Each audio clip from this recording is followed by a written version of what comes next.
Okay, let's get started with IP notes 2, so the second week.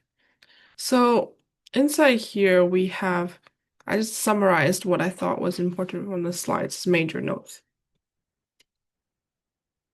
We have garbage in and garbage out. Garbage in is just unanticipated input, and garbage out basically means weird output. So what garbage in means is that like people entered in something that we did not expect as input. And garbage out means that something happened and then we gave out a very weird value that was not right. So some things we can do to debug or deal with this is we reject invalid inputs so that it doesn't happen, or we like fix invalid input. The things in Scala we can do deal with that is the require keyword, which is used for checking preconditions. It throws illegal argument exception if it's not the case. And the other keyword is assert. So if it checks if it's impossible or invariant conditions, and it throws assertion errors. So like there are three types of bug errors that are common. The first one is fixable errors, so something was just wrong and we can just easily fix it. Then the second one is just user input, so then you can just throw an exception for that. The third one is usually the worst, is assertion, so something you assume to be true and hold to be true is wrong. So you definitely have to deal with that. Mm, in here you have unit testing, which is basically testing performed on individual unit of a program. So you can just isolate it, kind of like a function, and just call it to see if it's right or not. Mm, In Scala, there is something called Scala test script. So you can use it to test if it's right or not. For instance, you can write assert. You can do extend any fun_to test of this and then assert if it's the case. You can check if the statement is true or not.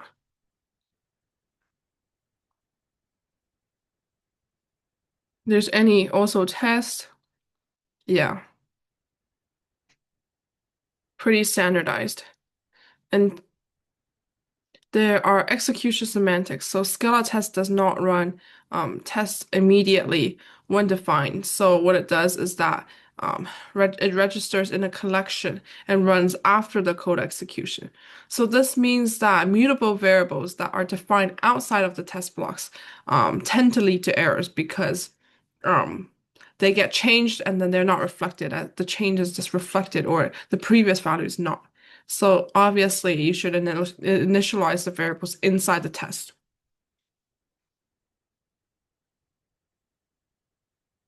And then there's floating point imprecision. So yeah, there are some things like epsilon, which is kind of like not great.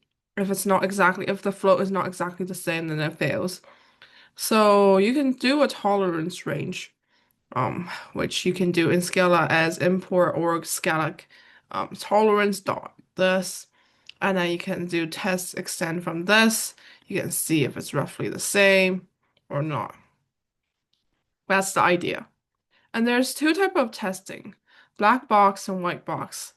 Black box is basically you have no knowledge of implementation, which means that like you just test it to see if it works or not. The advantage of this is that you focus on the user experience. It's relatively independent and you tests can be written before development. Whereas white box testing you have full knowledge of the implementation. So the advantage is that you can check and prove that it works by invariance. And you can obviously test it more rigorously. And then there's equivalence class testing, which basically means like I don't have time to test every single out like input, right? So then I just divide input into like groups based on like equivalence classes. And then I test the representative of each group. And there's weak equivalence, which means I just test the representative individually. And there's strong equivalence, which means I test every combo of the representatives. So that's the idea. And then there's also something called boundary value testing. So that's the theory that most bugs occur at the boundary. So you usually test values that are around the boundary values. And then there's regression testing, which basically means a change in the system can break seemingly unrelated tests. So, like if you change one thing and then something relies on that, then that thing could also break.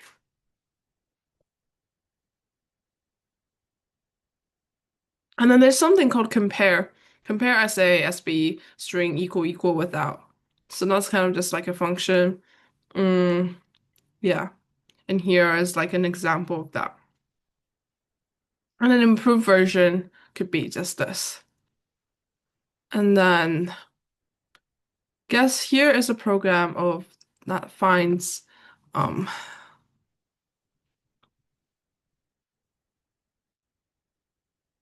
yeah, this program's not really important. It's just dividing each of the thing like D0 is 5, D1 is 4, D2 is this. It's basically each time dividing it by 10 to the I mod 10. So then basically it just extracts the digit. Mm, Another thing that was taught in this week was binary sort. So that's pretty straightforward. So you just split the whatever you're trying to find. You have a range, you split it up, left hand side, right hand side. Left hand side is smaller. You try to sort it so that we have that quick sort. Yeah, you have a pivot. You have a left. Anything on the left is smaller than the pivot. Everything on the right is larger than the pivot.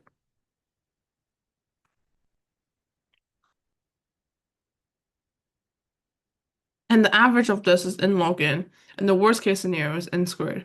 Because relatively, most of the time, if it's balanced, then on both sides, we just basically split the problem in half, and that's just n log n. Whereas on the other hand, if it's not, and it's just 1 and n minus 1, then that's n squared, right? So, like, that's why it's like that. And then there's also another algorithm that I should know is max segment sum. So this problem is basically just about finding the max sum of a continuous segment of an array of integers. So such a segment is just like a subarray of that. And then P is inclusive, Q is exclusive. Segment sum is seg sum of APQ is equal to that. There are kind of three methods that were taught in this week was brute force, which is pretty self-explanatory, O and cute, because you just iterate through the list. From that point, you iterate onwards, and then you sum it up. So that's why you have three, right? The optimized summation is slightly better in the fact that you start off at that and then you just do call the sum of the remaining, say sum of the remaining things. So that saves you a loop. And then the better version, even better version, is linear. So you want to keep the max and then the right sum segment. So then you keep track of the current max and then your MRSS. So basically what this means is that like at current value, what is the max? And then if it's less than zero, then we update it so that it's zero. That's the idea. So then you only have to iterate through the list once to know what that max sum is. So this is very good and it's linear, which is what we want. Okay, that's it for this week. I think it's pretty straightforward. It's just a lot of concepts. I think the only real thing that was kind of new was Scala test.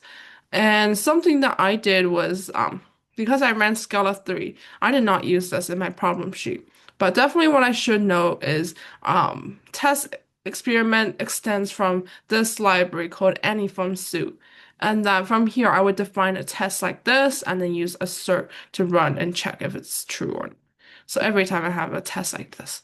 I did mine differently, so I'll explain that in another video.